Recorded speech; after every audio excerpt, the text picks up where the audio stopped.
యాకోబు చరిత్ర మనము ధ్యానిస్తూ ఉన్నాం. యాకోబు చరిత్రలో మనం 31వ అధ్యాయంలో మనమున్నాం. యాకోబు తన భార్యలకు చాలా స్పష్టంగా వివరణ ఇస్తూ ఉన్నాడు. తన భార్యలతో ఆయన కుటుంబము అక్కడి నుంచి కనాను దేశానికి వెళ్ళడము దేవుని చిత్తము అని చాలా స్పష్టంగా తెలియపరుస్తున్నాడు. నా అంతటా నేను నా ఇష్ట ప్రకారంగా మా దేశానికి మా ఇంటికి వెళ్ళిపోదామని అంటున్నానని అనుకోకండి. దేవుడే ఈ విధంగా దర్శనంలో తన స్వరాన్ని వినిపించి, నీవు నీ దేశానికి, నీ సొంత దేశానికి, నీ తండ్రి ఇంటికి బయలుదేరి వెళ్ళు, నేను నీకు తోడుగా ఉంటాను, నీ కుటుంబాన్ని తీసుకువెళ్ళు, నీ ఆస్తిని అంతటినీ తీసుకుని వెళ్ళు అని దేవుడే చెప్పాడు. కాబట్టి మనం ఇక్కడి నుంచి అక్కడికి వెళ్ళడం అనేది నా చిత్తము నా ఇష్టము కాదు, దేవుని చిత్తము అని భార్యలకు తెలియపరిచాడు చాలా స్పష్టంగా. అదేవిధంగా అంత ఆస్తి, ఈ మందలన్నీ కూడా మనకు వచ్చాయంటే దర్శనంలో దేవుడు కలలో చూపించాడు. ఇదిగో మావయ్య, మీ తండ్రి చేసినటువంటి మోసాన్ని బట్టి ఇదిగో నీకు రావలసిన జీతాన్ని నీకు నేను ఇస్తున్నానని చెప్పి స్వప్నంలో చూపించి, ఆ యొక్క చారలు, ఆ మచ్చలు, ఆ యొక్క పొడలు కలిగినటువంటి పిల్లలను ఈ యొక్క మందలు కనేలాగా దేవుడే చేశాడు. కాబట్టి ఈ మందలన్నీ, ఈ ఆస్తి అంతా కూడా మనకు ఇచ్చింది ఎవరంటే మీ నాన్నగారు కాదు. ఎవరు? మన దేవుడు. మన దేవుడు ఇచ్చాడు ఈ ఆస్తి. మీ నాన్న ఆస్తి అని అనుకోవద్దు మీరు, ఇది దేవుడు మనకిచ్చిన ఆస్తి అని చాలా స్పష్టంగా వివరించి చెప్పడం జరిగింది. అలాగే తండ్రి ఎలాంటి వాడో కూడా చాలా స్పష్టంగా చెప్పడం జరిగింది. తండ్రి దగ్గర ఎన్ని సంవత్సరాలు కొలువు చేశాడో, ఆ మామగారి దగ్గర కొలువు చేసినప్పుడు 10 సార్లు జీతాన్ని ఎలా మార్చాడో చెప్పడం జరిగింది. ఎలా మోసం చేశాడో చెప్పడం జరిగింది. జీతంగా ఆ మందలను ఇవ్వాల్సి వచ్చినప్పుడు వాటిని ఎలాగైతే కొడుకులకి ఇచ్చి పంపించేశాడో అదంతా కూడా భార్యలకు చెప్పడం జరిగింది. చాలా స్పష్టంగా, చాలా వివరంగా, భార్యలకు చాలా ఓపికగా యాకోబు జరిగిన కథంతా కూడా వివరించినప్పుడు భార్యలు జరిగిన సిచ్యువేషన్ అంతా అర్థం చేసుకుని ఇక్కడి నుంచి అక్కడికి వెళ్ళడం అనేది దేవుని చిత్తం అని వాళ్ళు కూడా లోబడ్డం, ఈ ఆస్తి అంతా కూడా మా నాన్నది కాదు దేవుడిచ్చిందే అయితే అని వాళ్ళు గుర్తించడం. అలాగే తండ్రి ఒక మోసగాడని, తండ్రి వాళ్ళని, అలాగే అల్లుడిని, కూతుళ్ళని అందరినీ కూడా మోసం చేసిన వాడని కూడా వారు తండ్రి గురించి తెలుసుకోవడం జరిగింది. ఇవన్నీ వాళ్ళు తెలుసుకున్నారంటే ఎలా తెలుసుకున్నారు? యాకోబు చాలా వివరంగా, చాలా ఓపికగా, చాలా స్పష్టంగా భార్యలకు తెలియపరచడం వల్ల తెలుసుకున్నారు. అప్పుడు వాళ్ళు వెళ్ళడానికి అంగీకరించారు. యాకోబుతో పాటు యాకోబు దేశానికి వాళ్ళు వెళ్ళడానికి అంగీకరించారు అని మనము చూసాం. సరే, అయితే 17 నుంచి చదువుదాం. 31వ అధ్యాయం 17వ వచనం నుంచి.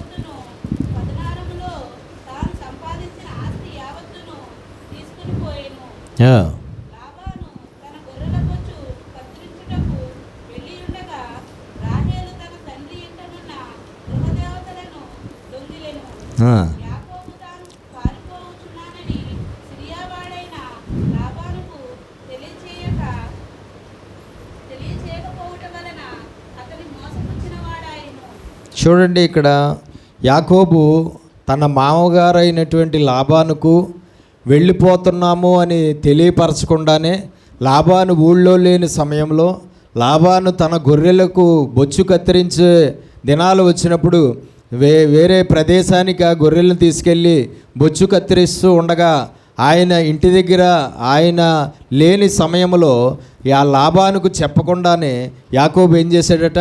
తన భార్యలను, తన పిల్లలను, తన సంపాదించినటువంటి మందలన్నిటినీ కూడా తీసుకుని ఎక్కడికి వెళ్ళేటట్టండి? బయలుదేరి వెళ్ళడం అనేది జరిగింది. ఎక్కడికి?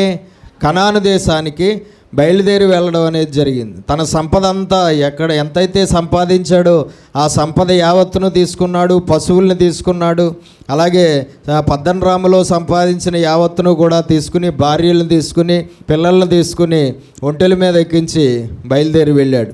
ఈయన ఎక్కడ ఉన్నాడు? వేరే చోట లాబాను తన గొర్రెలకు బొచ్చు కత్తిరిస్తూ ఉన్నాడు. అయితే వెళ్ళేటప్పుడు ఏం చేసింది రాహేలు? ఏం చేసిందంట?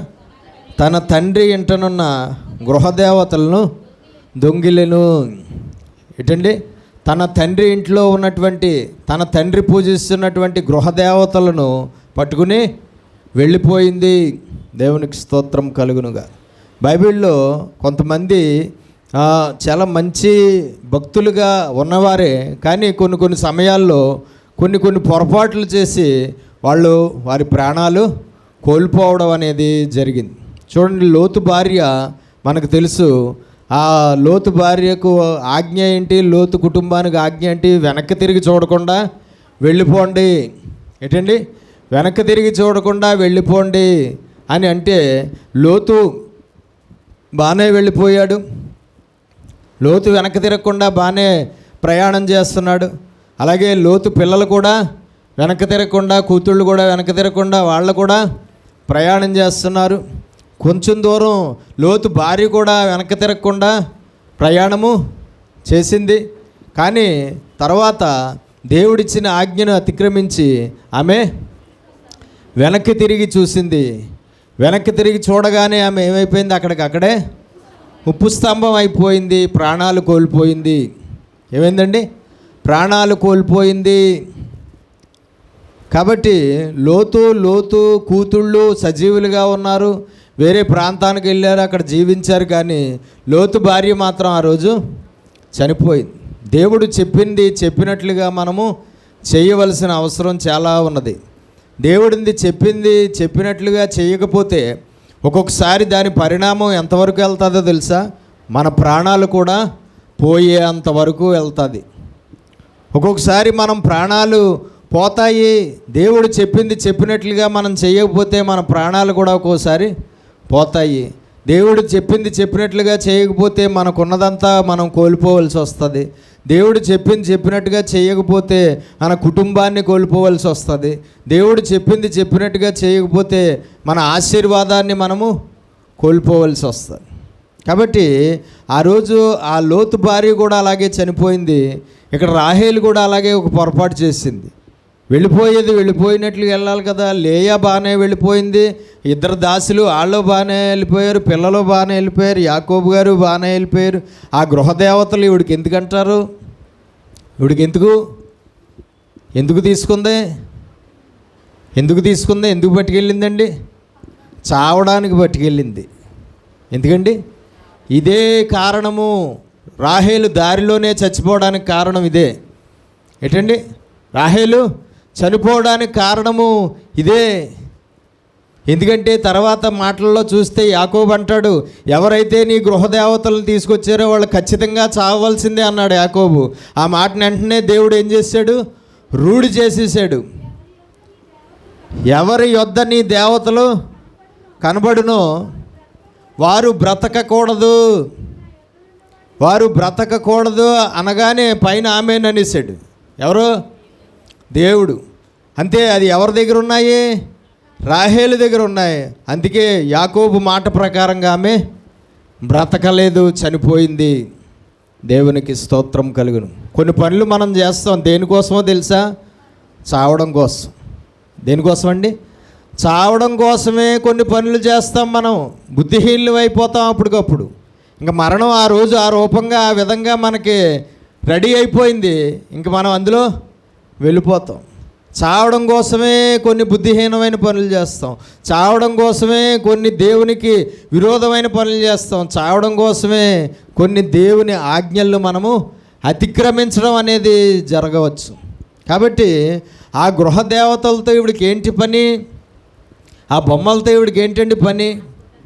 ఈవిడి భర్త ఎవరు? దేవుని యందు భయభక్తులు కలిగిన వాడు. వీళ్ళందరూ కూడా దేవుని యందు భయభక్తులు కలిగిన వారుగానే ఉన్నారు. భార్యలు, దాసులు, పుట్టిన పిల్లలు వీళ్ళందరూ కూడా దేవుని యందు భయభక్తులు కలిగిన వారిగానే ఉన్నారు. మరి వీళ్ళందరూ దేవుని యందు భయభక్తులుగా ఉన్నప్పుడు వీళ్ళకి దేవుడు యెహోవా అయినప్పుడు వాళ్ళ నాన్నగారి గృహదేవతలతో వీడికి ఏంటి పని? వాళ్ళ నాన్నగారింట్లో ఉన్న గృహదేవతలను దొంగిలించవలసిన అవసరం ఏమొచ్చింది? వాళ్ళ నాన్నగారింట్లో ఉన్న గృహదేవతల ఫోటోలు అట్టుకుని వచ్చేసిందంట. ఎవరు? రాహేలు. లాబాను తన గొర్రెల బొచ్చు కత్తిరించుటకు వెళ్ళి ఉండగా రాహేలు తన తండ్రి ఇంటనున్న గృహదేవతలను దొంగిలెను. యాకోబు తెలియచేయకుండా వెళ్ళిపోయాడు, బయలుదేరిపోయాడు. పోవుట వలన అతనిని మోసపుచ్చిన వాడాయను.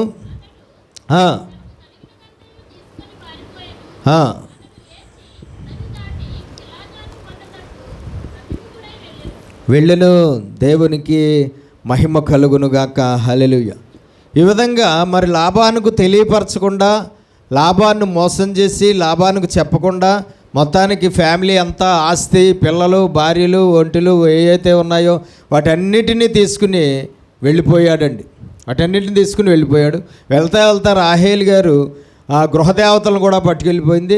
ఆ గృహదేవతల ఫోటోలు, ఆ గృహదేవతల బొమ్మలు రాహేలు పట్టుకొచ్చిందన్న సంగతి రాహేలుకి తప్ప ఇంకెవ్వరికీ కూడా తెలియదు. లేయాకు తెలియదు, దాసులకు తెలియదు, యాకోబుకి తెలియదు, పిల్లలకు తెలియదు, ఎవరికీ తెలియదండి. ఎవరికీ తెలియదు. మరి ఆ ఫోటోలు అట్టుకెళ్ళి, ఆ బొమ్మలు అట్టుకెళ్ళి కనాను దేశంలో ఆవిడ ఆ బొమ్మలకు పూజ చేద్దామని వెళ్ళిందో, కానీ పూజ చేసేంత వరకు కూడా దేవుడు ఉంచలేదు కదండి. ఎందుకు అట్టుకెళ్ళిందంటే నిజానికి కనాను దేశం వెళ్ళిన తర్వాత ఈ బొమ్మలకి పూజ చేద్దాం అనుకుంది. చేసిందా?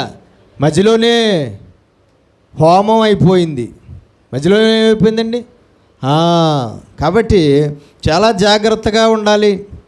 మనల్ని దేవుడు ఆశీర్వదించినప్పుడు దేవుని ఆశీర్వాదాలు పోగొట్టుకునేలాంటి బుద్ధిహీనమైన పనులు మనం చేయకుండా చాలా జాగ్రత్తగా అడుగులు వేయాలి. దేవుడు దీవించినప్పుడు ఆ దీవెన పోయేలాగా బుద్ధిహీనమైన అడుగులు వేయకూడదు.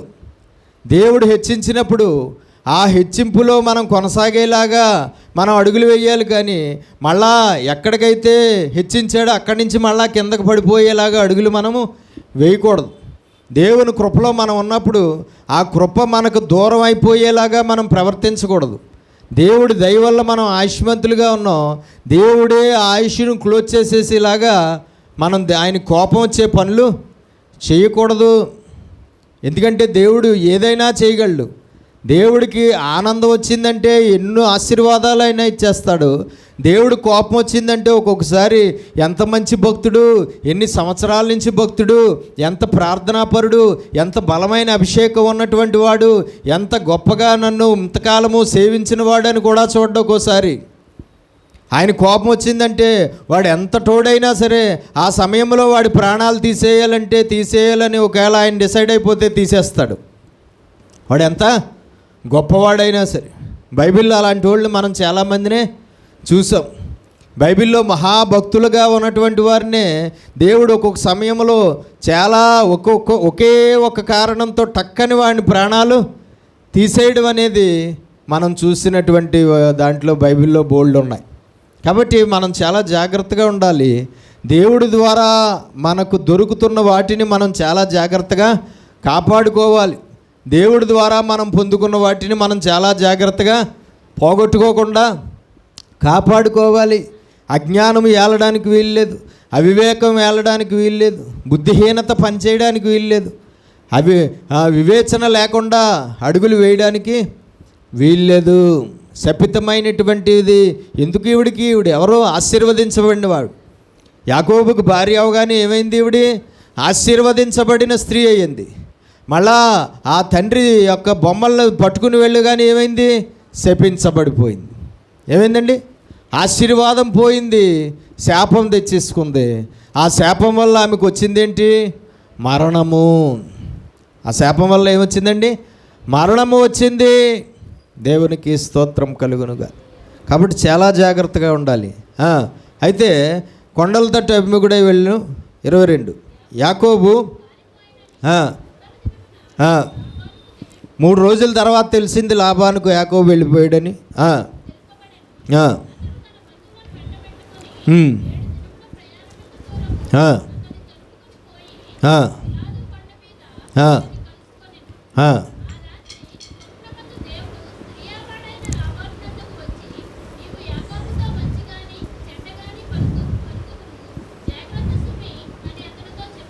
దేవునికి స్తోత్రం కలుగునుగాక. చూడండి, యాకోబు పారిపోయాడని 3 రోజుల తర్వాత తెలిసింది. అప్పుడు ఎక్కడైతే ఉన్నాడో లాబాను అక్కడి నుంచి వెంటనే వచ్చేసి తన బంధువులను వెంట పెట్టుకుని గబగబా ప్రయాణమై వెళ్ళాడు. 7 దినముల ప్రయాణం. అంత దూరం వెళ్ళిన తర్వాత అతన్ని తరుముకుని పోయి గిలాదు కొండ మీద అతన్ని కలుసుకునెను. ఎవరిని? యాకోబుని, యాకోబు కుటుంబాన్ని, యాకోబు యొక్క మంద అందరూ కూడా ఉన్నారు కదా, వాళ్ళందరినీ ఎక్కడ కలుసుకున్నాడు? గిలాదు కొండ మీద కలుసుకున్నాడు 7 రోజుల తర్వాత. వాళ్ళు ఇంకా ప్రయాణంలోనే ఉన్నారు. ఈయన 7 రోజుల ప్రయాణం అంత దూరం వెళ్ళిన తర్వాత ఏం చేశాడండి? వాళ్ళను మొత్తానికి గిలాదు కొండ మీద పట్టుకున్నాడు.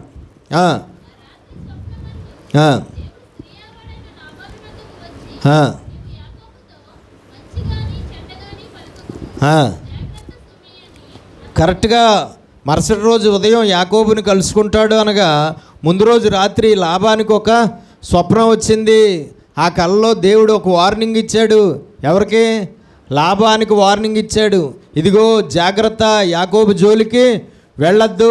యాకోబు మీద కోపంతో యాకోబుకి ఏ కీడు చేయడానికి వీల్లేదు. యాకోబుని ఒక్క మాట కూడా నువ్వు అనడానికి వీల్లేదు. జాగ్రత్త సుమా, యాకోబు జోలికి వెళ్ళావంటే నేను ఊరుకోనని దేవుడు ముందు రోజు రాత్రి స్వప్నంలో కనబడి దేవుడు మాట్లాడాడట.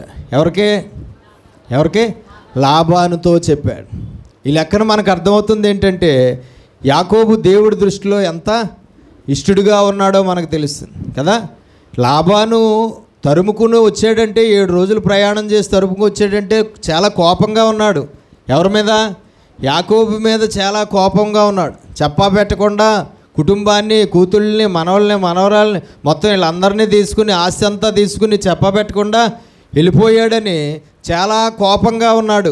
అయితే అతడు చాలా కోపంగా ఉన్నాడన్న సంగతి ఎవరికి తెలుసు? దేవుడికి తెలిసింది. అతడు చాలా కోపంగా ఉన్నాడన్న సంగతి యాకోబుకి తెలియదు. అతడు చాలా కోపంతో నన్ను తరుముకొస్తున్నాడన్న సంగతి యాకోబుకి తెలీదు. కానీ కోపంతో తరుముకు వస్తున్నాడు అన్న సంగతి ఎవరికి తెలుసు? దేవుడికి తెలుసు.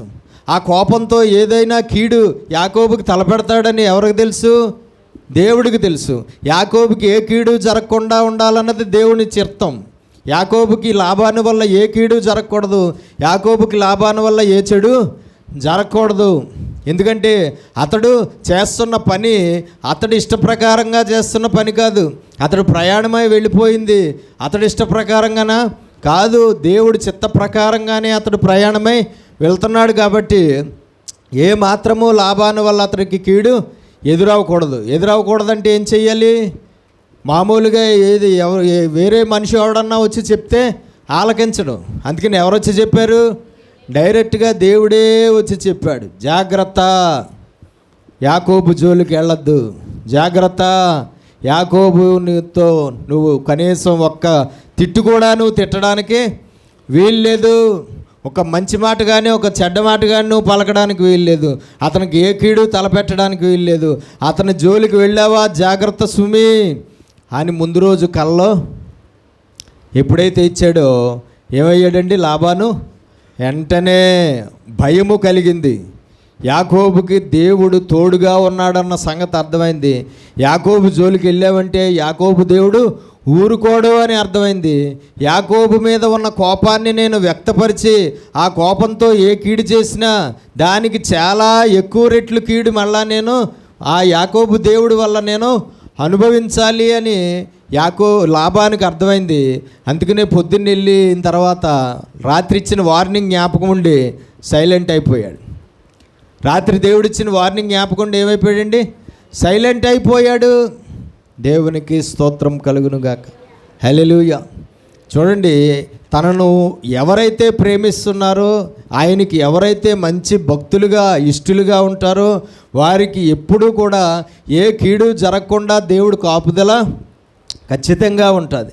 వాళ్ళకి ఎప్పుడైనా ఏ మనుషుల ద్వారా అయినా ఏ కీడైనా ఎదురయ్యే అవకాశాలు ఉంటే ఆ కీడు ఆ మనుషుల ద్వారా ఎదురవుతుందని వారికి కూడా తెలియదు, దేవుడికి తెలుసు. కాబట్టి ఆ కీడు వారి ద్వారా వాళ్ళకి జరగకుండా దేవుడే కొన్నిసార్లు వాళ్ళని ఆపడం, దేవుడే వాళ్ళని కంట్రోల్ చేయడం, దేవుడే వాళ్ళ కోపాన్ని చల్లార్చడం, లేదంటే దేవుడే వాళ్ళని హెచ్చరించడం, దేవుడే వాళ్ళని భయపెట్టడం, ఇలాంటివి దేవుడు చేస్తాడు.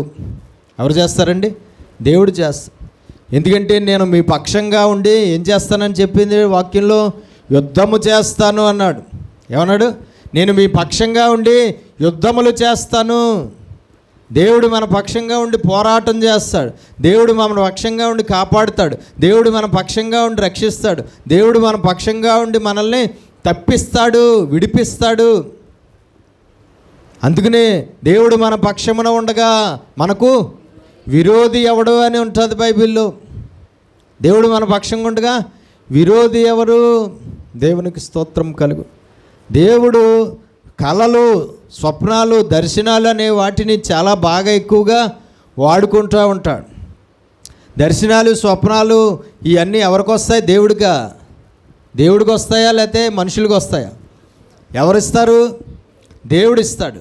ఆ స్వప్నాల్లో ఒక మెసేజ్ ఉంటుంది, ఆ దర్శనాల్లో ఒక మెసేజ్ ఉంటుంది, ఆ కళల్లో ఒక మెసేజ్ ఉంటుంది. అందుకనే స్వప్నాలు, కళలు, దర్శనాలు ఇవన్నీ కూడా మనం చాలా జాగ్రత్తగా గ్రహించుకోవాలి. అందులో ఉన్న మెసేజ్ని మనం చాలా జాగ్రత్తగా గ్రహించుకోవాలి. దేవుడు మనకు తెలియపరిచిన దాన్ని మనం స్పష్టంగా తెలుసుకుని ఆ తర్వాత మనం ఎలాగ అడుగులు వేయాలో అలాగ అడుగులు వేయాలండి. దేవునికి స్తోత్రం కలుగునుగాక. చూడండి ఒకసారి ఒక వాక్యం చదువు. ఆదికాండము 20వ అధ్యాయం 3వ వచనం. ఆదికాండము 20వ అధ్యాయం 3వ వచనం.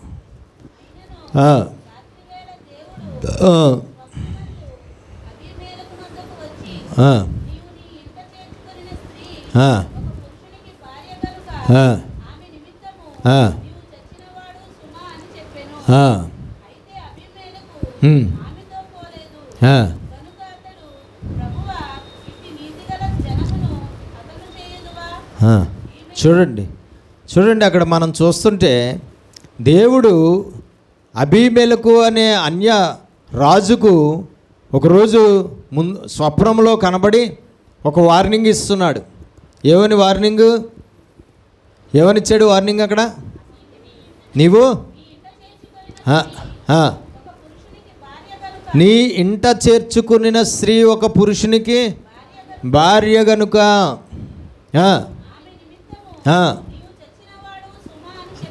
ఆమె విషయంలో నువ్వు చచ్చిన వాడి వలె ప్రవర్తించాలి. ఆమెను నువ్వు ముట్టుకోవడానికి వీల్లేదు, ఆమెతో నువ్వు శయనించడానికి వీల్లేదు, ఆమెను నువ్వు ఇచ్చేయడానికి వీల్లేదు. జాగ్రత్త సుమా అని వార్నింగ్ ఇచ్చాడు ఒక అన్య రాజు అయిన అబీమెలెకు. ఎవరి కోసం ఇచ్చాడు ఆ వార్నింగు? ఎవరి కోసం అండి? శారా కోసము ఇవ్వడం జరిగింది. ఎవరి కోసం అనిందండి? శారా, అబ్రహాము శారా గెరారులో నివసించడానికి కరువు సమయంలో కరువు వచ్చిందని ఆ ప్రదేశానికి వెళ్ళినప్పుడు ఆ ప్రదేశంలో రాజు అబీమెలెకు, ఆ గెరారు రాజు అయిన అబీమెలెకు ఆ భార్యాభర్తలో అని తెలియక భార్యాభర్తలని చెప్పలేదు. ఏమని చెప్పాడు? నా సహోదరి, నా చెల్లి అని చెప్పాడు. అయితే చూస్తే ఆ స్త్రీ చాలా అందగత్తె, శారా చాలా అందగత్తె అని మనకు తెలుసు. అయితే ఆమెను అబీమెలెకు తన ఇంటికి రప్పించేసుకున్నాడు. ఆమెను అనుభవించాలన్నటువంటి కోరికతో ఆమెను తన ఇంటికి రప్పించుకున్నాడు. అయితే ఇంట్లో ఉంది, పొద్దున్న తెల్లవారితే లేదంటే మరుసటి రోజు లేదంటే కాసేపు పోయిన తర్వాత ఆమెతో అతడు కలవాలని అనుకుంటున్నాడేమో. ఈ లోపలనే దేవుడు స్వప్నం, నీ ఇంట్లో ఉన్న ఆ స్త్రీ జోలికి వెళ్ళొద్దు, నీ ఇంట్లో ఉన్న స్త్రీ మరొక పురుషునికి భార్య, ఆమెను ముట్టుకోవడానికి వీల్లేదు, ఆమెతో శయనించడానికి వీల్లేదు అని చెప్పగానే ఆయనకి చాలా భయం వచ్చింది. ఆ తర్వాత నువ్వు చేసిన పని ఏంటి? అబ్రహాముని పిలిచి నువ్వు చేసిన పనేంటి? ఆమె నీ చెల్లి అని చెప్పావు, నీ భార్య అని చెప్తే అసలు ఆమె వైపు నేను కన్నెత్తి చూడకపోదును. కానీ నీ చెల్లెని చెప్పావు, నీ చెల్లెని చెప్పడంతో నేను పెళ్లి చేసుకుందాం అనుకున్నాను, లేదంటే నా దగ్గర నేను ఉంచుకుందాం అనుకున్నాను, నా ఉపపత్నిగా చేసుకుందామని నేను అనుకున్నాను, నేను తీసుకొచ్చి నా ఇంట్లో పెట్టుకున్నాను. ఇంకా నయము ఆమె జోలికి నేను వెళ్ళానంటే ఏమైపోదును. దేవుడు ఇలాగా వార్నింగ్ ఇచ్చాడు. దేవునికి స్తోత్రం. చూడండి, దేవుడు అవతల వారికి కలల్లో కనబడి మన జోలికి రావద్దని చెప్పి వార్నింగ్లు ఇస్తాడు. ఏంటండి, అవతల వాళ్ళకి మన జోలికి రాకుండా దేవుడే ఆపుతాడు. అవతల వాళ్ళు మనకి ఏ కీడు తలపెట్టకుండా దేవుడే ఆపుతాడు. అవతల వాళ్ళు నీ పగవారవ్వచ్చు, లేదంటే నీకు కీడు చేయాలన్న ఆలోచన అప్పుడు ఉన్నవారవ్వచ్చు, నీకు చెడు చేయాలన్న తలంపు అప్పుడు ఉన్నవారవచ్చు, ఎవరైనా అవ్వచ్చు. వాళ్ళ ద్వారా నీకు ఆ కీడు రాకుండా దేవుడే ఆపుతాడు. వాళ్ళ ద్వారా ఆ కీడు రాకుండా దేవుడే వాళ్ళని శిక్షిస్తాడు. వాళ్ళ ద్వారా ఆ కీడు రాకుండా దేవుడే ఏం చేస్తాడండి? దేవునికి స్తోత్రం కలుగు. ఒకసారి ఫరో దగ్గరికి వెళ్తే అక్కడ కూడా ఈ శారాని అలాగే, ఐగుప్తు దేశం వెళ్తే అక్కడ కూడా ఫరో గారి మీద కన్నేస్తే అప్పుడు కూడా అలాగే. అసలు ముట్టుకొనిచ్చాడండి.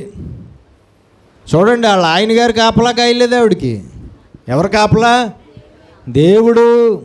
ఆవిడేమో చాలా అందగత్తే, ఎవడు చూసినా ఆమె మీద ఇష్టం కలిగిపోతుంది, శారా గారి మీద. అప్పుడు అక్కడ ఐగుప్తు దేశం వెళ్తే ఫరో గారు కన్నేశాడు. అప్పుడేం చేశాడు దేవుడు? అప్పుడేం చేశాడండి?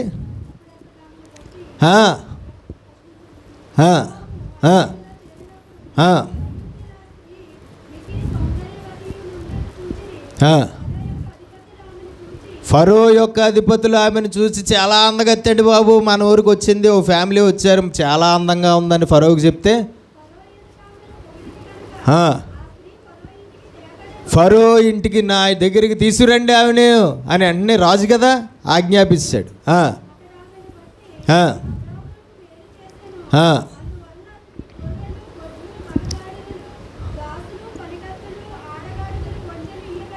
అబ్రహాం భార్య అని తెలియక ఆ శారాని బట్టి ఆమెకి శారా ఫరోకి బాగా నచ్చడాన్ని బట్టి అబ్రహాముకి బోల్డ్ అంత ఆస్తి ఇచ్చాడట. ఎవరు? ఫరో బోల్డ్ అన్ని మందలు ఇచ్చాడట.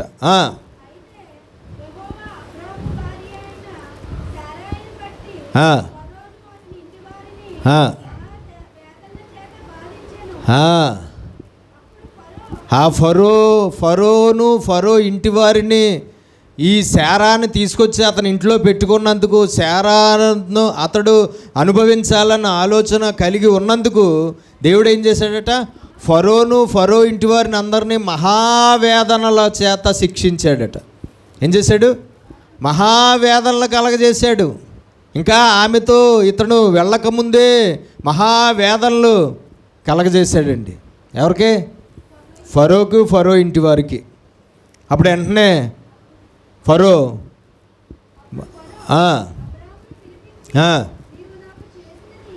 ఏంటి, నువ్వెందుకు చెప్పలేదు? నువ్వు నా సహోదరి అని చెప్పావు కదా, నీ చెల్లి అని చెప్పావు కదా, అందుకే నేను నీ చెల్లె కదా అని చెప్పి నేను పెళ్లి చేసుకుందాం నేను అనుకున్నాను, లేదంటే నేను ఉపపత్నిగా చేసుకుందామని నా ఇంటికి తెచ్చుకున్నాను అంటున్నాడు. కానీ నా భార్యగా చేసుకుందునేమో.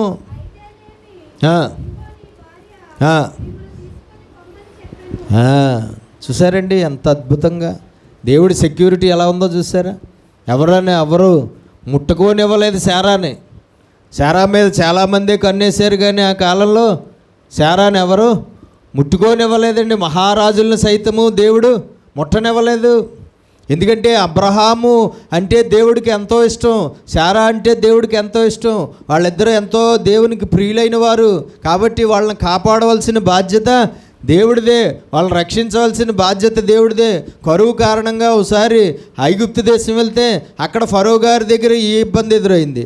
అలాగే ఇంకోసారి మళ్ళా గెరార్ వెళ్తే, ఫిలిస్తీన్ దేశమైన గెరార్ వెళ్తే అక్కడ ఫిలిస్తీన్ రాజు అయిన అబీమెలెకు ఆయన కూడా ఒకసారి ఆమెను అలాగ చేద్దామని ఆయన రెడీ అయిపోతే, జాగ్రత్త ఆమె జోలికి వెళ్ళావంటే అయిపోతావు నువ్వని దేవుడు వార్నింగ్ ఇస్తే ఆయన కూడా వెంటనే నమస్కారం బాబు, మీ ఆవిడకో నమస్కారం, నీకో నమస్కారం, మీ దేవుడికో నమస్కారం, అర్జెంటుగా తీసుకెళ్ళిపో ఇక్కడి నుంచి, నువ్వు నాకు నీ చెల్లి అని చెప్పడం వల్ల మేము ఎలా చేసావు, నీ భార్య అని తెలిస్తే ఇలాగా చెయ్యపోదుము అని చెప్పి అంతలాగా దేవుడు కాపాడడానికి కారణం వాళ్ళు దేవునికి ఎంతో ఇష్టలు.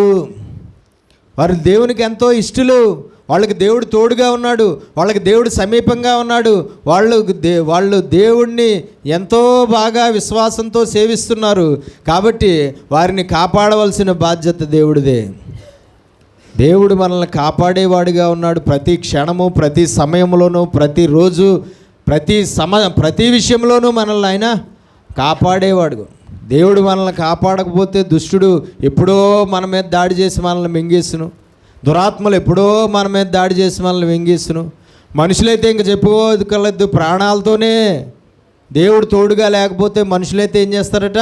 ప్రాణాలతోనే మింగివేస్తారట. దేవునికి స్తోత్రం కలుగును. కాబట్టి అతడు నన్ను ప్రేమించుచున్నాడు కాబట్టి నేను అతన్ని తప్పించేదను అని ఉంటుంది బైబిల్లో. అతడు నన్ను ప్రేమిస్తున్నాడు కాబట్టి నేను అతన్ని తప్పించేదను. నేను అతన్ని తప్పించేదను. కాబట్టి దేవుడు అలా కాపాడతాడు. దేవుడు మన జోలికి రాకుండా దేవుడు ఆపుతాడు. దేవుడు మన కీడు తలపెట్టేవారిని దేవుడు శిక్షిస్తాడు.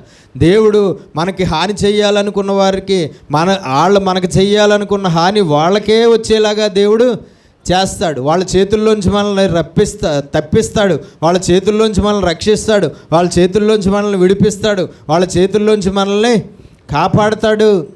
మనల్ని కాపాడే పని పూర్తిగా ఎవరిదంటే దేవుడిదే. కాబట్టి మన సెక్యూరిటీ విషయంలో అసలు మనం ఎప్పుడూ భయపడవలసిన అవసరము లేదు. ఏ విషయంలో? సెక్యూరిటీ విషయంలో, కాపుదల విషయంలో మనం ఎప్పుడూ భయపడవలసిన పని లేదు ఎవ్వరం కూడా. ఎందుకంటే మన దేవుడు మనకు తోడుగా, నువ్వు ఎక్కడికి వెళ్ళినా నీ దేవుడు నీకు తోడుగా ఉంటాడు. మనం ఎక్కడికి వెళ్ళినా అక్కడ మన దేవుడు మనకు తోడుగా ఉంటాడు. ఏ కీడు నీకు రాకుండా కాపాడే దేవుడుగా ఆయన ఉన్నాడు. ఏ చెడు జరగకుండా కాపాడే దేవుడుగా ఉన్నాడు. పగ తీర్చుట ఆయన పని. మనం సైలెంట్గానే ఉండాలి, కానీ పగ తీర్చే పని ఎవరు చేస్తారు? దేవుడు చూసుకుంటాడు. కాబట్టి దేవుడు సురక్షితంగా ఉంచే దేవుడు మనం. ఎవరండి? దేవుడు మనల్ని ఎక్కడైనా సరే సురక్షితంగా ఉంచే దేవుడు. ఏ మాత్రము కూడా ఏ చీడు జరగకుండా దేవుడు ఖచ్చితంగా మనల్ని కాపాడుతాడు. అలాగే రెబ్కా విషయంలో కూడా ఒకసారి అలాగే సేమ్ ఇదే అబీమెలెకు, అదే ఫిలిష్తీయుల దేశానికి రెబ్కా అలాగే ఇస్సాకు ఇద్దరు కూడా వెళ్తే అప్పుడు కూడా అబీమెలెకు రెబ్కా మీద ఇచ్చేసి రెబ్కాను అనుభవించాలని ప్రయత్నం చేస్తే అప్పుడు కూడా అలాగే దేవుడు రెబ్కాను కాపాడదన్నట్లుగా మనకి తెలుసు. దేవునికి మహిమ కలుగునుగా. కాబట్టి మనం తెలుసుకోవాల్సింది ఏంటంటే దేవుడు తోడుగా ఉంటాడు. దేవుడు ఎప్పుడు కూడా ఎవరిని విడిచిపెట్టేవాడు కాదు. సరే, దేవుడు ఇలాగ దర్శనం ద్వారా అతని జోలికి వెళ్ళొద్దని చెప్పాడట. తర్వాత చదవండి.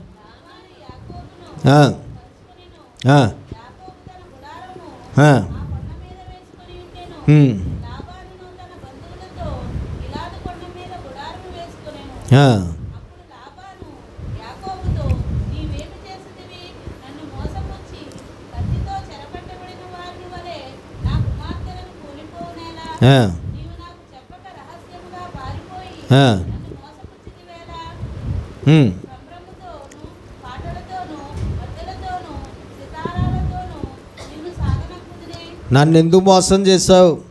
నాతో చెప్పకుండా ఎందుకు వచ్చేసావు? నా కూతుర్ని, వాళ్ళ పిల్లల్ని ఎందుకు నాకు చెప్పకుండా తీసుకుని వచ్చేసావు? నాకు చెప్తే నేనే మిమ్మల్ని చాలా హడావిడితో పంపిద్దును, సంభ్రమతో, పాటలతో, మధ్యలతో, సితారాతో నిన్ను సాగదనంపుదునే. నిజమా? నిజం కాదండి. నిజంగా అలా పంపించేవాడా? అలా పంపించేవాడైతే అసలు ఇప్పుడు ఎత్తుక్కుంటూ పట్టుకోవాల్సిన అవసరం లేదు.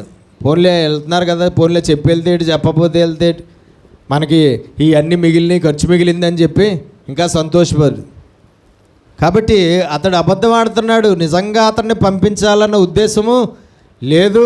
నిజంగా అతన్ని పంపిస్తే ఇలాగ సంభ్రమంతో, చాలా హడావుడితో, చాలా ఎన్ని పెట్టి పంపిస్తామని అంటున్నాడు. కానీ అది అబద్ధం, నిజం కాదు. నిన్ను సాగనంపుదునే.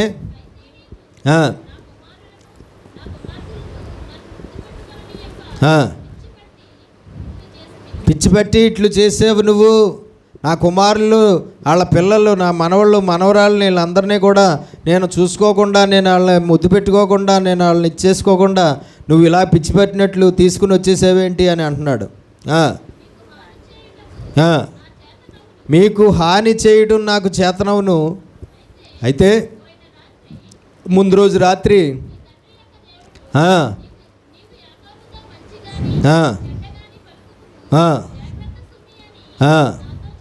ఇప్పుడు మీ అందరికీ కూడా నేను హాని చేయగలను, కానీ ఏ హాని చేయకుండా ఉన్నానంటే దానికి కారణం ముందు రోజు రాత్రి మీ దేవుడు నాకు వార్నింగ్ ఇచ్చాడు. యాకోబు జోలికి వెళ్ళడానికి వీల్లేదు, యాకోబు నువ్వు దూషించడానికి వీల్లేదు, యాకోబుకి ఏ హాని చేయడానికి వీల్లేదు, జాగ్రత్త అని వార్నింగ్ ఇచ్చాడు. అందుకే మీకు ఏ హాని నేను చేయకుండా ఉన్నాను, లేదంటే నువ్వు చేసిన పనికి మిమ్మల్ని అందరినీ కూడా నేను చాలా ఘోరంగా శిక్షింతును అని అంటున్నాడు.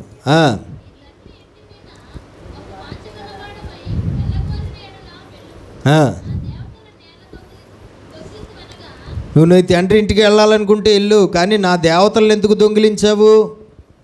నేను నా ఇంట్లో పెట్టుకుని పూజిస్తున్న నా దేవతలను ఎందుకు నువ్వు దొంగిలించావు అంటున్నాడు.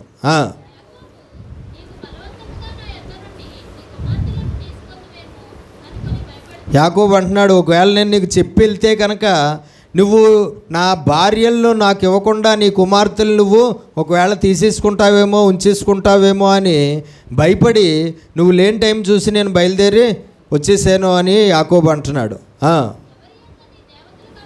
ఎవరి యొద్ద నీ దేవతలు కనబడునో వారు బ్రతకకూడదు. ఎవరి యొద్ద నీ దేవతలు కనబడినో వారు బ్రతకకూడదు. నీవు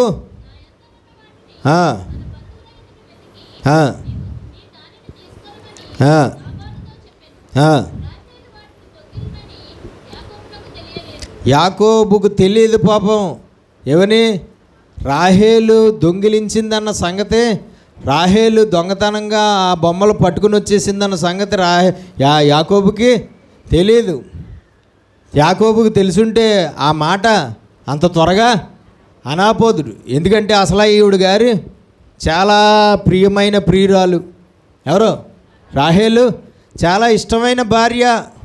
ఆమె చచ్చిపోవును అని అన్నా అతను తెలియక, ఆ యాకోబు తీసుకొచ్చింది అన్న సంగతి తెలియక, తీసుకొస్తుంది అన్న సంగతి కూడా తెలియక, ఆ గృహదేవతలను మన దగ్గర లేవు కదా, మనం దొంగిలించలేదు కదా, అన్యాయంగా మన మీద ఈ నింద మోపాడు అని చెప్పి అప్పటికప్పుడే రోషం వచ్చేసి ఆయనకి, ఎవరి దగ్గరైనా నీ దేవతలు దొరికితే, ఎవరి దగ్గర దొరికాయో వాళ్ళు వెంటనే చచ్చిపోదురు, వాళ్ళు వెంటనే చనిపోతారు, వాళ్ళు బ్రతకకూడదు అని అన్నాడు.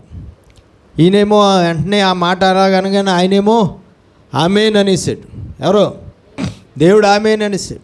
దేవుడికి ఇష్టమైనటువంటి వారి నోటి వచ్చిన మాటలు వెంటనే ఆయన రూఢి చేస్తాడు. తన సేవకుల నోటి మాట ఆయన రూఢి చేస్తాడు, తన ప్రియుల నోటి మాట ఆయన రూఢి చేస్తాడు, తన భక్తుల తన పిల్లల నోటి మాటలను, తన అభిషేకం ఉన్నటువంటి వారి నోటి మాటలను ఆయన ఏం చేస్తాడండి? రూఢి చేస్తాడు. అది మంచిదైనా సరే, అది చెడ్డదైనా సరే, అది ఏమవుతుంది?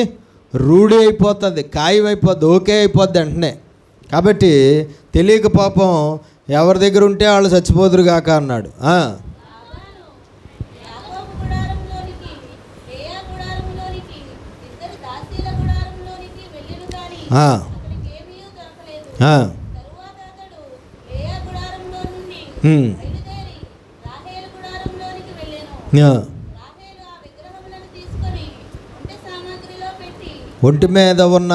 ఒంటి మీద ఉన్నటువంటి సామాగ్రిల సంచిలో ఆ విగ్రహాలను పెట్టేసి వాటి మీద కూర్చుండిన, ఆ ఒంటి మీద ఆ సామాన్ల మీద ఒంటెక్కి కూర్చుండిపోయింది.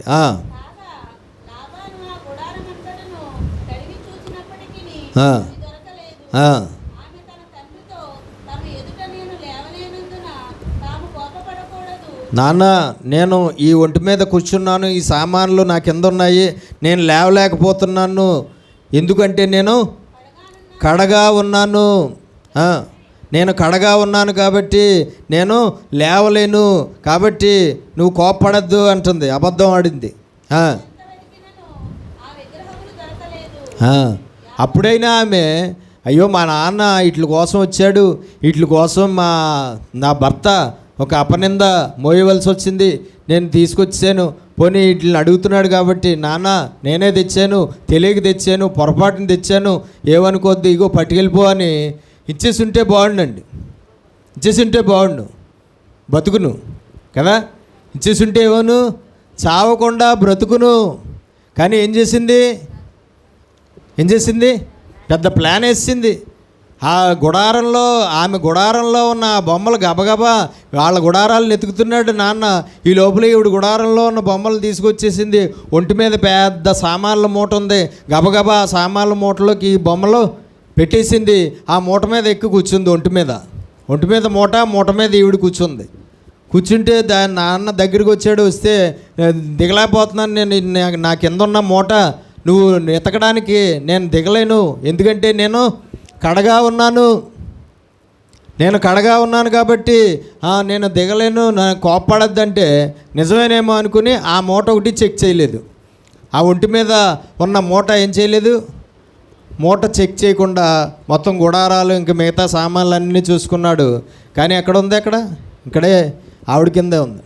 అప్పుడైనా ఆవిడ ఇచ్చేసి బాగుండు, అప్పుడైనా చేసిన తప్పు ఒప్పుకుంటే బాగుండు, అప్పుడైనా ఆమె తన తండ్రి దగ్గర ఆ విధంగా తెచ్చినవి దొంగిలించి తెచ్చినవి ఇచ్చేసి బాగుండు. కానీ అవి ఖచ్చితంగా అట్టుకుని వెళ్ళిపోవాలని ఫిక్స్ అయిపోయింది. ఏంటండి, ఖచ్చితంగా అట్టుకుని వెళ్ళిపోవాలి అని ఫిక్స్ అయిపోయింది. ఖచ్చితంగా అట్టుకుని వెళ్ళిపోయి కనాను దేశంలో నా ఇంట్లో పెట్టేసుకుని వాటిని పూజించేయాలి అని ఫిక్స్ అయిపోయింది. కానీ అంత అవకాశం ఆవిడకి ఇవ్వలేదు దేవుడు. ఇచ్చాడా? అంత అవకాశం ఇవ్వలేదు. దేవునికి స్తోత్రం కలుగును గాక. చూడండి, దేవుడికి ఎంత ఇష్టమైనటువంటి వారంగా ఉంటామో ఒక్కొక్కసారి కొన్ని పనులు దేవుడికి అంత అయిష్టమైన పనులు మనం చేసినప్పుడు ఈ ఇష్టాన్ని బట్టి ఆ ఇష్టమైన పనికి ఏ విధమైన శిక్ష దేవుడి దగ్గర నుంచి రాదు అని మనం అనుకుంటాం. ఎందుకంటే ఆయనకి చాలా ఇష్టమైన వారం కాబట్టి ఆయనకి అయిష్టమైన పని ఎప్పుడో ఒకటి చేసినా దేవుడు మన మీద కోపగించుకోడు. ఎందుకంటే ఆయనకి నేను చాలా ఇష్టమైన వాడును, ఆయనకి నేను చాలా ఇష్టమైన దాన్ను, కాబట్టి నేను చేసిన ఈ తప్పును బట్టి నన్ను శిక్షించడు, లేదంటే ఈ పొరపాటును బట్టి నన్ను శిక్షించడు అని అనుకుంటాం మనం. కానీ ఇష్టమే, శిక్షే. ఏంటండి, ఇష్టమే, దేవుడి కోపమే.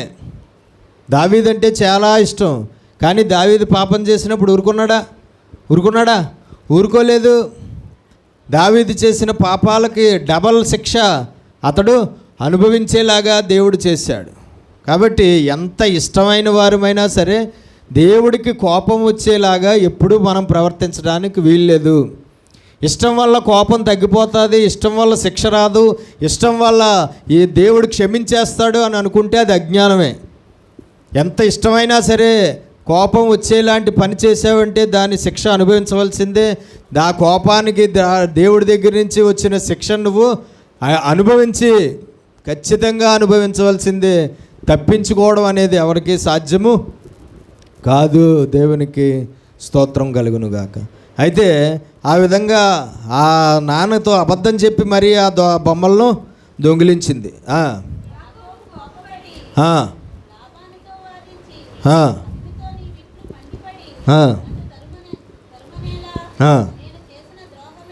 నేనేం చేశాను? ఏ పాపం చేశాను?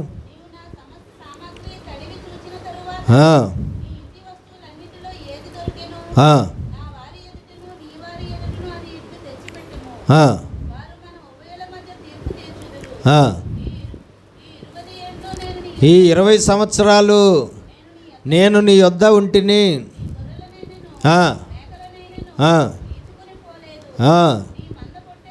నీ గొర్రెలను మేకలను నేను దొంగిలించలేదు, నీ పొట్టేళ్ళను నేను తినలేదు, దుష్టమృగాలు నీ మందల్లో ఉన్నటువంటి పశువుల్ని చీల్చి చంపేస్తే వాటిని నీ యొద్దకు తేక ఆ నష్టం నేనే పెట్టుకుంటుని. ఆ గొర్రె అయితే గొర్రె, మేక అయితే మేక, అది దుష్టమృగం అడవిలోకి వెళ్ళినప్పుడు, మేపడానికి వెళ్ళినప్పుడు దుష్టమృగాలు తినేస్తే నా జీతంలో కట్ చేసుకో అని చెప్పి అతడే నష్టం భరించాడట. ఎవరు? యాకోబే నష్టం భరించాడు. కానీ ఇదిగో పులి వచ్చి తినేసింది, సింహం వచ్చి తినేసింది అని చెప్పి ఆ లాభానికి నష్టాన్ని పెట్టలేదట.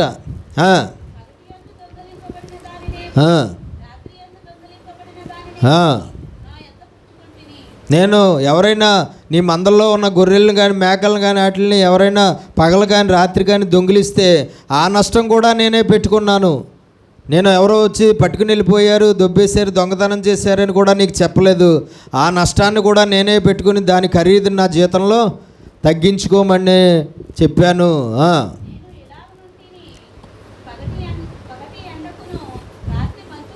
పగటి ఎండ దెబ్బ, రాత్రి మంచు దెబ్బ తగిలి నేను క్షీణించిపోయాను నీ మందలను మేపేటప్పుడు.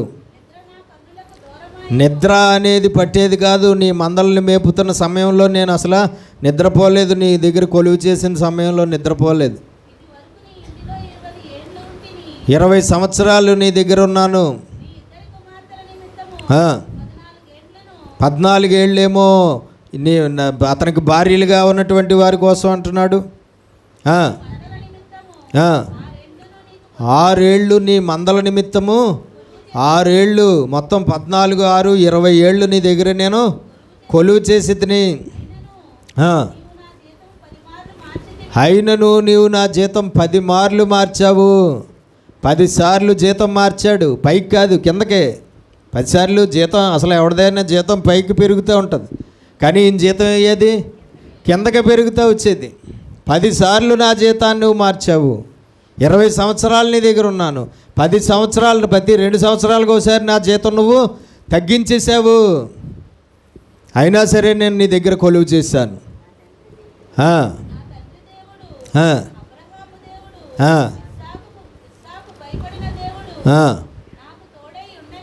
ఉండని ఎడల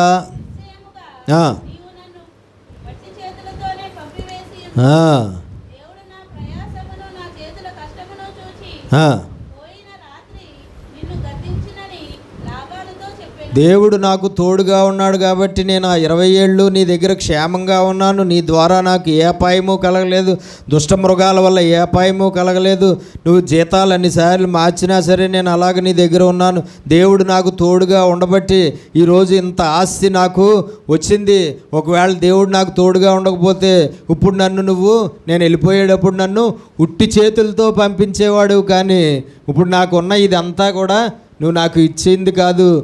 అది నాకు ఎవరిచ్చింది? దేవుడు ఇచ్చింది. నువ్వైతే నన్ను ఉట్టి చేతులతో పంపించేద్దువు అని అంటున్నాడు.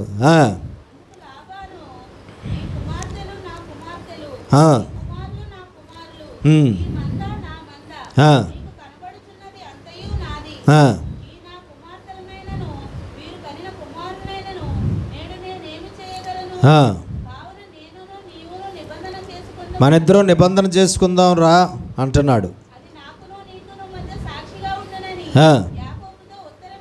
యాకోబుతో అంటున్నాడు, ఇదిగో నీ భార్యలు నా కూతుళ్ళు, వాళ్ళకు పుట్టిన పిల్లలు నాకు కూతుళ్ళకు పుట్టిన పిల్లలు.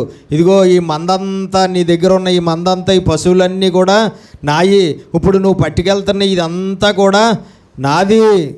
అయితే అయినా సరే అది నువ్వు నీ జోలికి వెళ్ళొద్దని దేవుడు ఆజ్ఞాపించాడు కాబట్టి నేను నీ జోలికి రావట్లేదు.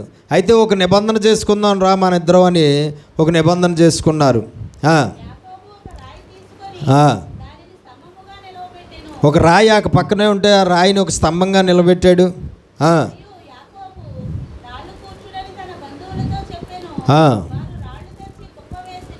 కొన్ని రాళ్ళు తీసుకొచ్చి అక్కడే కుప్పగా వేశారు. ఆ కుప్ప దగ్గర ఆళ్ళో ఏళ్ళో మొత్తం అందరూ కలిసి భోజనం చేశారట.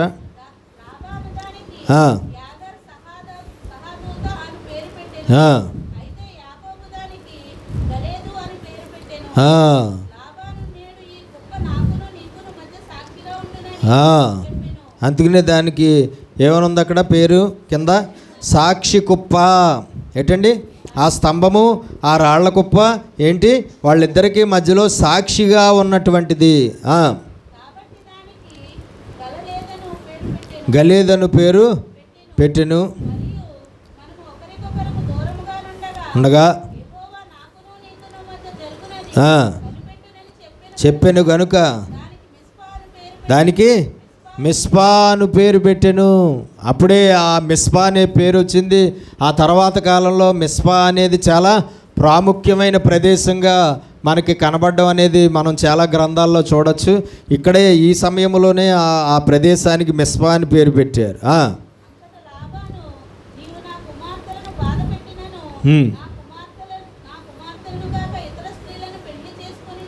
నువ్వు చిన్న వార్నింగ్ ఒకటి ఇస్తున్నాడు మాంగారు ఎవరికి, అల్లుడు గారికి.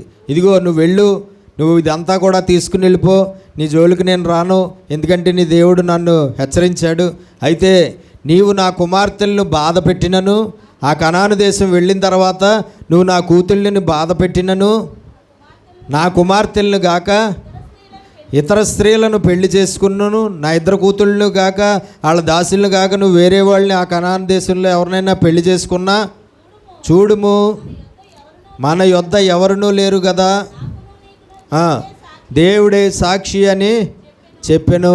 కాబట్టి నువ్వు నా కూతుళ్ళని బాధ పెట్టడానికి వెళ్ళలేదు, నా కూతుళ్ళని కాకుండా ఆ కనాను దేశం వెళ్ళిన తర్వాత వేరే వాళ్ళని పెళ్లి చేసుకోవడానికి వీలు లేదు, నీకు నాకు సాక్షి ఎవరు, దేవుడే అంటున్నాడు.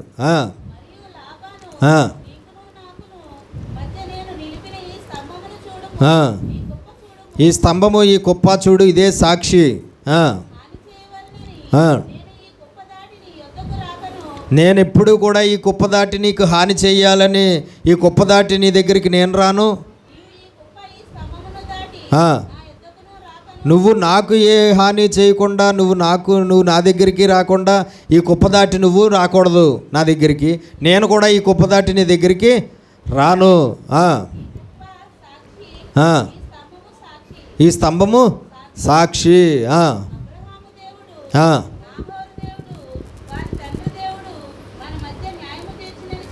చెప్పాను.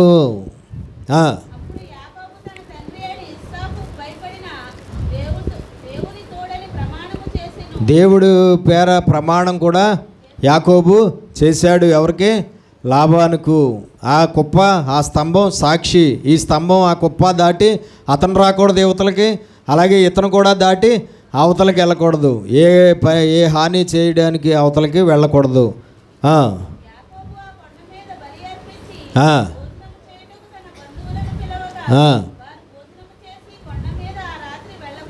యాకోబు తన మందల్లో ఉన్న కొన్ని వాటిని అక్కడ ఇచ్చేసి భోజనం సిద్ధం చేసి వాళ్ళందరికీ కూడా భోజనం పెట్టాడండి ఆ కొండ మీద.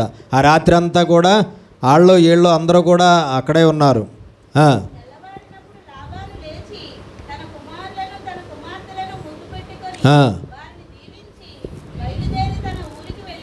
వెళ్ళిపోయెను. దేవునికి మహిమ కలుగునుగాక. హల్లెలూయా.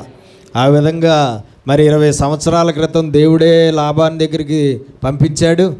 మరలా 20 సంవత్సరాల తర్వాత దేవుడే లాబాను దగ్గర నుంచి మళ్ళా తీసుకుని వచ్చాడు. కనాను దేశం నుంచి పద్దనరాము వెళ్ళాడు, మళ్ళా పద్దనరాము నుంచి కనాను దేశం వచ్చాడు.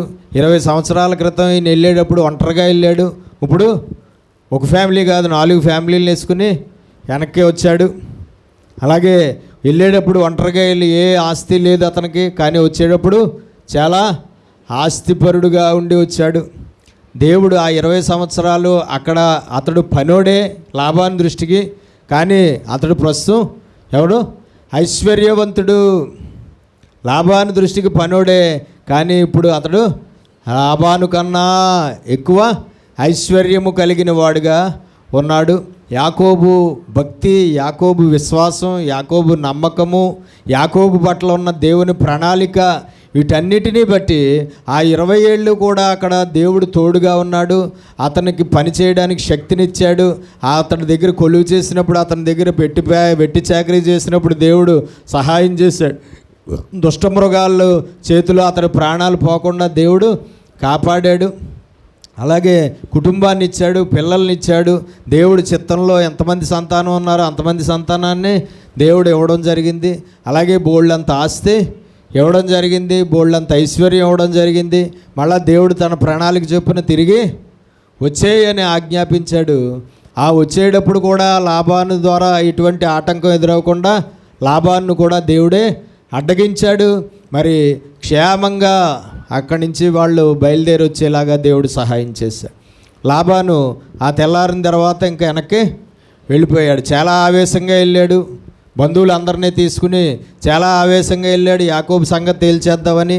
కానీ ఏ సంగతి తేల్చకుండా అతడు తిరిగి ఇంటికి వెళ్ళిపోయాడు. కాబట్టి లాబాను ద్వారా ఏ అపాయము రాకుండా యాకోబుని, యాకోబు ఆస్తిని, యాకోబు కుటుంబాన్ని కాపాడింది ఎవరు? దేవుడే.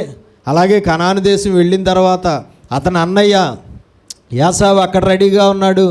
అతని ద్వారా కూడా ఏ హాని జరగకుండా, అతడి ద్వారా కూడా ఏ కీడు జరగకుండా యాకోబుని, యాకోబు కుటుంబాన్ని, యాకోబు ఆస్తిని కాపాడింది ఎవరు?